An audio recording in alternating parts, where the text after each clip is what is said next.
Hi everyone and welcome back to PA the English Tutor. Now today's topic is The Ghat of the Only World, written by Amitabh Ghosh. अब इसके अंदर क्या है? He is describing all about Shahid Ali. आगा शाहिद अली वो किस तरह के इंसान थे, which type of person he was, what he was doing, how he use to spend time okay. और जो भी उनने उनके साथ में टाइम स्पेंड किया था वो सब यहाँ पर अमिताभ घोष बता रहे हैं.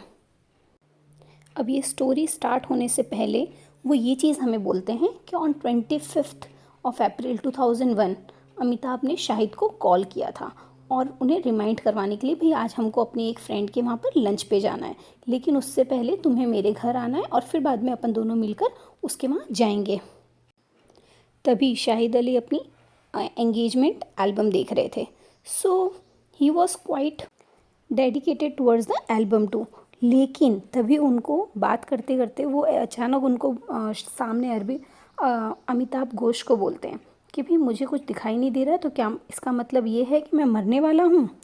हियरिंग दिस, अमिताभ घोष और शाहिद अली उन दोनों के बीच में आज से पहले कभी इतना सीरियस कम्युनिकेशन नहीं हुआ था. तो अरविंदो घोष ने जैसे ये अमिताभ घोष ने जैसे ये बात सुनी, ही वॉज शॉक्ड. फिर तभी तुरंत ही शाहिद अली वापस बोलते हैं कि अगर मुझे कुछ हो जाता है तो तुम मेरे ऊपर लिखोगे ना, मेरे बारे में लिखोगे ना. सो अमिताभ घोष वो कंफ्यूज हो गए कि भाई मैं क्या बोलूँ. या तो वो ऐसा बोले कि नहीं तुम्हें कुछ नहीं होगा, या ये बोले हाँ हाँ मैं ज़रूर लिखूँगा. दोनों बात से प्रॉब्लम थी, किसी भी तरह से नहीं बोल सकते थे. वो थोड़ा सा घबरा गए.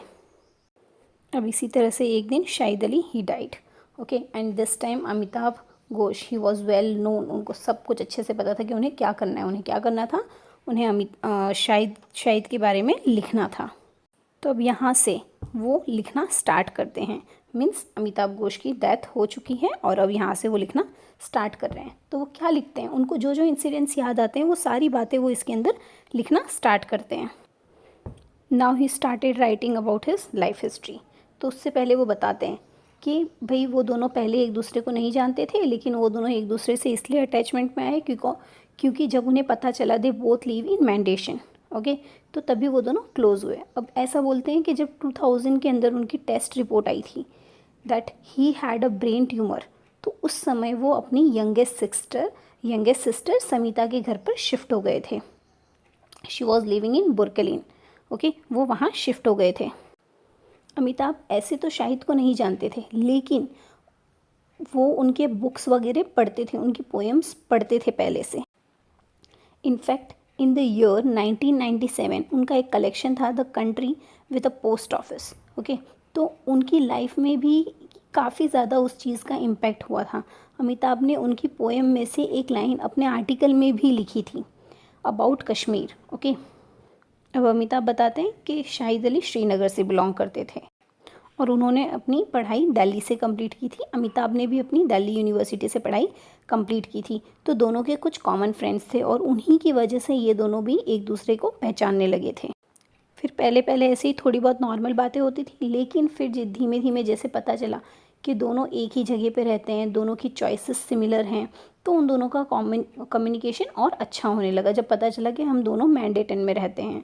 ओके, और अब तो धीमे धीमे बातें करते करते उन्हें ये तक पता चल गया था कि उन दोनों के बीच में काफ़ी सारी सिमिलरिटीज़ थी, जैसे mutual love for the rogan josh, old Bombay films, किशोर दा के सॉन्ग सुनना, ठीक है, फिर म्यूचुअल इंडिफरेंस फॉर क्रिकेट, ये सारी चीज़ें उन दोनों में कॉमन थी. अब इसी तरह से अमिताभ बताते हैं कि उनकी रूटीन लाइफ बहुत अलग थी. वो एक अलग किस्म के इंसान थे. वो हर चीज़ में ग्लैम अप भर देते थे, हमेशा खुशमिजाज रहने लगे थे. ऐसे ही उनको एक इंसिडेंट याद आता है जब शाहिद अली के ब्रदर सिस्टर के साथ उन्हें हॉस्पिटल से लेने गए थे. मीन्स अमिताभ उन्हें लेने गए थे और तभी वो चलने की सिचुएशन में नहीं थे, लेकिन फिर भी उनका मीन्स सिर वगैरह प्रॉपर शेप कर दिया था, लेकिन फिर भी उनका ट्यूमर अभी दिखता था. ठीक है, तो उन्हें चलना था. तो वो दूर से ही उन्होंने इशारा कर दिया कंपाउंडर को not to bring the wheelchair, लेकिन फिर भी उनके भाई उनके लिए व्हील चेयर लेकर आए. तो अब ऐसी सिचुएशन में भी शाहिद अली वार्ड बॉय से पूछते हैं कि where do you belongs to. तो वार्ड बॉय रिप्लाई करते हैं यूकेटर. और ये सुनकर शाहिद खुश हो जाते हैं। वो बोलते हैं ओ स्पेनिश, मुझे तो काफ़ी टाइम से स्पेनिश सीखनी थी, जस्ट बिकॉज कि मैं लोल्का के वर्ड्स पढ़ सकूं, because Lorca was a famous Spanish poet. तो इससे हम इतना तो डेफिनेटली बोल सकते हैं कि he was so he was having means a great determination. अभी भी जब वो मौत से जूझ रहे हैं, उनको पता है कि वो थोड़े टाइम के लिए जी रहे हैं, लेकिन फिर भी उनके अंदर बहुत सारी अभी इच्छाएं थी, उमंगें थी। He was a person who was always means like a carnival. Carnival मतलब क्या होता है कि एक ऐसा इंसान जिसको पार्टीज़ करना पसंद है, लोगों को बुलाना, लोगों के लिए बना कुछ खाना बनाना, गैदरिंग्स करना, सब लोगों के बीच में घिरे रहना, वो सब उन्हें बहुत पसंद था और इसीलिए वो हमेशा किसी न किसी के साथ में होते थे। अब जब उन्हें ब्रेन ट्यूमर था तो उनका माइंड भी इतना इतना से साथ नहीं देता था, लेकिन फिर भी उन्हें खाने की चीज़ों के बारे में प्रॉपर पता होता था। मतलब वो स्मेल से बता देते कि खाना अभी कौन से लेवल पे है, क्या बन रहा है, उसके अंदर किस इंग्रेडिएंट्स की अभी ज़रूरत है। ठीक है, he was having such a sharp mind towards food, मतलब वो फूडी भी थे, उनको खाने का भी बहुत शौक था। अब इसी तरह से वो बोलते हैं कि एक पार्टी में वो मिलते हैं जेम मैरल से, जो कि एक फेमस अमेरिकन पोएट है। और उनको शाहिद अली की लाइफ मीन्स उनका शाहिद अली की लाइफ में बहुत बहुत ज़्यादा इन्फ्लुएंस है, बिकॉज जब से उन्हें पढ़ा है तब से वो पोएम स्टोरीज़ काफ़ी नीट फॉर्म में लिखने लगे थे। अब इसी तरह से वो हमेशा ही सबसे कुछ सीखना चाहते थे, कुछ नया जानना चाहते थे, हमेशा सबसे इंस्पायर्ड होते थे। अब इसी तरह से एक बार अमिताभ ने शाहिद से पूछा कि तुम अपने रीजन की के खाने को लेकर इतना ज़्यादा पैशनेट क्यों हो। तो ये सुनकर शाहिद अली बोलते हैं कि उन्हें एक ड्रीम आता है कि कश्मीर की वैलीज़ में जो पंडित रहते हैं वो सब वहाँ से जा चुके हैं, लेकिन वो कश्मीर के पंडित की जो पंडिती स्टाइल का जो खाना होता है उसे कहीं ज़िंदा रखना चाहते हैं, इसीलिए वो उसकी तरफ इतना ज़्यादा पैशनेट है।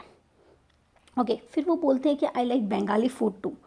तभी अरविंदो पूछते हैं कि मैं बंगाली फूड, वो कैसे, तुम तो कभी बंगाल गए ही नहीं हो, तो तुम्हें वहाँ के खाने के बारे में कैसे पता। तो ही सेज़ दैट मेरे काफ़ी सारे फ्रेंड्स हैं जो बंगाल से बिलोंग करते हैं। ओके, और उन्हीं ने मुझे ये खाना खिलाया है, उन्हीं से मैं ये सीखा हूँ। एंड दैट, और तब से व्हाट आई लव टू, इसीलिए यही रीज़न है कि that's why I love to make new friends, कि मुझे हर पल किसी से कुछ नया सीखने मिलता है। अब उन्हें बेगम अख्तर को सुनना बहुत पसंद था। ओके, जो कि एक गज़ल आर्टिस्ट थी। इनफैक्ट जिस तरह बेगम अख्तर विटी थी बोलने में, वैसे ही शाहिद अली भी बोलने में विटी थे। विटी मतलब क्या होता है कि दोनों पोइटिक फॉर्म में बोलते थे, कुछ भी बात बोलते थे तो वो सीधी स्ट्रेट नहीं बोलते थे। ठीक है, तो ऐसे जो जो बातें अमिताभ घोष को उनके बारे में याद आती है वो सब कुछ वो बताते जा रहे हैं हमें। और ऐसे ही उन्हें एक और इंसिडेंट याद आता है कि जब it is all about Barcelona airport, तो वहाँ की जो security guard, lady security guard थी, उन्होंने उन्हें पूछा कि भाई तुम कौन हो और यहाँ पे क्या कर रहे हो। तो ही रिप्लाइड कि मैं एक पोएट हूँ और पोएम लिख रहा हूँ। तभी उस लेडी ने पूछा कि भाई आप अपने साथ में कुछ ऐसी चीज़ तो कैरी नहीं कर रहे जिससे दूसरों को हर्ट हो। तो he says no, only my heart, सिर्फ मेरा heart. Okay, so all the shows कि उनकी लाइफ में बहुत चेरिश था, वो बहुत ज़्यादा खुश मिजाज के इंसान थे। अब शाहिद का एक नियम था, वो चाहे कहीं भी रहते हो लेकिन उनका एक शेड्यूल फिक्स था कि वो वैकेशन अपनी फैमिली के साथ ही बिताएंगे। एंड दैट्स वाई वो हर वैकेशन श्रीनगर जाते थे।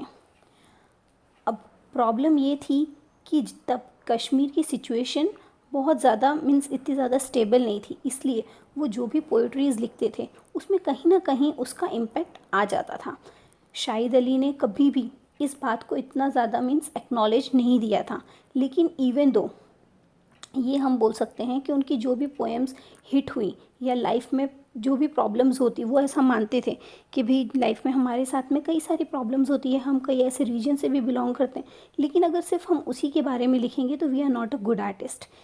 Artist must be good at everything. Okay, ये उनकी एक सिचुएशन थी, लेकिन यहाँ पर सब कुछ उससे अपोजिट है। क्या हुआ, वो ऐसा मानते थे, लेकिन इवन दो जो उनके वर्क्स बहुत ज़्यादा कंसिडर किए गए थे, वो ज़्यादातर कश्मीर के ऊपर जो उनने लिखा था वही सारे थे, about the political situations, okay, ये सारी चीज़ों पे जो डिपेंड करता था वो उनके बहुत ज़्यादा हिट हुए थे। Shahid Ali always believe in keeping political and religion separate. अब ऐसे ही कभी शाहिद अली ने अमिताभ घोष को बताया था कि एक बार जब वो छोटे थे तब उन्हें टेम्पल बनाने की इच्छा हुई और उन्होंने अपने घर वालों को सबको बताया इस बारे में। तो इनफैक्ट उनकी मदर ने उन्हें हेल्प किया to bring the idols and many more things. Okay, उन्होंने हर चीज़ में उन्हें हेल्प किया। तो नो डाउट वो अपने रिलीजन की तरफ डेस्परेट थे, बट इवन दो उनके घर में ये चीज़ को इतना ज़्यादा बढ़ावा नहीं देते थे, ऑल वर इक्वल। अब इसी तरह से अमिताभ बताते हैं कि एक बार अमिताभ ने काफ़ी बार उन्हें कॉल किया just to ask about the tumour reports and all. Okay, लेकिन उन्होंने फ़ोन रिसीव नहीं किया। फिर नेक्स्ट डे जब उन्होंने फ़ोन रिसीव किया, कॉल रिसीव किया, तो दैट टाइम वो पूछते Amitabh Ghosh about his report. तो ही सेज कि अब आगे की रिपोर्ट कुछ अच्छी नहीं है, मेरा ट्रीटमेंट आगे नहीं बढ़ सकता। क्यों? बिकॉज अब कोई भी ट्रीटमेंट उनके ऊपर कुछ असर नहीं कर रहा था। इवन जो कीमोथेरेपी हो रही थी वो भी बंद कर दी जाएगी। तो ये सुनकर अमिताभ ने पूछा, भाई अब आप क्या करोगे, अब आगे क्या सोचा है? तो ही सेज मैंने तो ऐसा सोचा है कि I will go to my own city, ताकि मेरे कज़िन्स शिबलिंग्स उन्हें कोई प्रॉब्लम ना हो और जो भी मैटर्स हैं वो सारे सॉर्ट आउट हो जाए। लेकिन वो किसी ना किसी लॉजिकल रीज़न से वहाँ पर नहीं जा पाते, तो इंस्टेड उन्हें वहीं पर फिर बरी किया जाता है इन द नॉर्थ हैम्पटन, जहाँ पर the famous means which was a famous town for his beloved poet Emily Dickinson. Last time पर उनके साथ सब थे। उन्हें इस बात की बहुत खुशी थी कि अमिताभ बोलते हैं कि शाहिद मरने से पहले एक ही बात के लिए खुश थे कि एटलीस्ट वो अब अपनी मदर से मिल पाएंगे, क्योंकि अगर आफ्टर डेथ लाइफ इंसिस्ट करती है तो इसका मतलब वो अपनी मदर से मिल पाएंगे। He died on 8 December. और तब शाहिद बोलते हैं, I dream that I am at the ghat of the only world. इसीलिए this chapter is also named as the ghat of the only world. मतलब वो इस चीज़ को वहाँ पर डिनोट कर रहे थे। Okay, hope you all like this chapter. It is clear to you all. Keep watching. Thank you. Please do like, share and subscribe my video. If you are having any doubt, you can ask me in the comment section. Thank you.